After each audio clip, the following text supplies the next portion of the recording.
Melanjutkan informasi tentang postingan sebelumnya mengenai biaya leges alat bukti sebagai PNBP di salah satu pengadilan dan gugatan kepada korporasi asing harus ditranslate menggunakan bahasa asing negara sang pihak tergugat. Pengalamanku, logikaku, pikiranku, keyakinanku, pemahamanku, pengertianku, ingatanku, dan pendapatku. Melanjutkan dan menambahin informasi tentang postingan sebelumnya mengenai biaya leges alat bukti di pengadilan sebelum diajukan dalam persidangan sebagai PNBP yang dilakukan salah satu pengadilan di DKI yang saya alami sendiri. Ternyata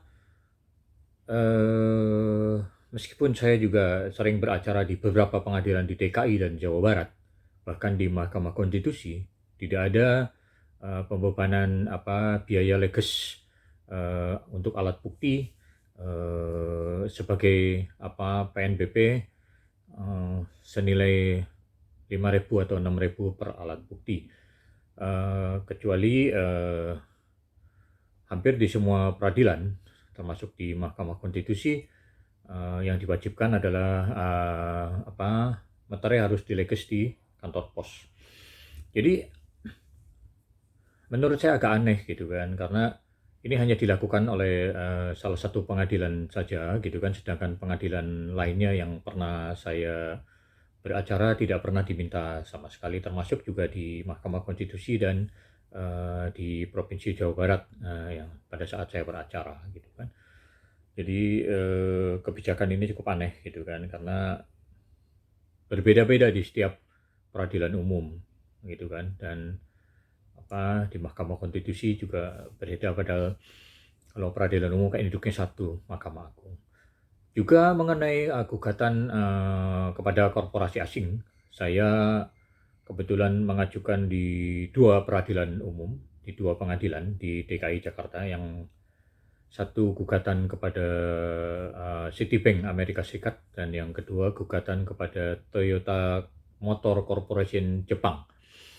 Jadi di dua peradilan berbeda itu, di salah satu pengadilannya saya diwajibkan untuk mentranslate gugatannya dalam bahasa asing, itu kan sesuai negara tujuan sang tergugat.